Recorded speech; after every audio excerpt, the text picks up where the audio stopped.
तो दोस्तों आप लोग देख सकते हैं कि अभी हम लोग हैं मोतिहारी में। अरे आपका नहीं आ रहा है महाराज। है मोतिहारी। ये कौन गांधी मैदान नहीं बोलता है का? MS field.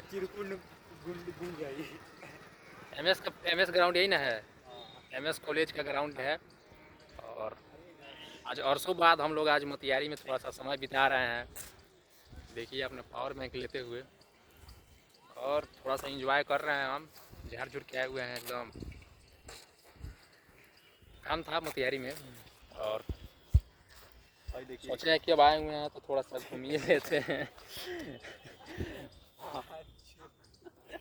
भाई पुलिस का पिस्टल रखने वाला है, पुलिस वाला किसी जगह देख लिया होगा। तो आप लोग देख सकते हैं कि ऐसा ऐसा कांड तो एमएस कॉलेज के फील्ड में होता रहता है। और बस यूं ही आप लोग बने रहिए हमारे साथ। आप लोगों को ब्लॉगिंग के माध्यम से देखने को मिलता रहेगा वीडियो। धन्यवाद।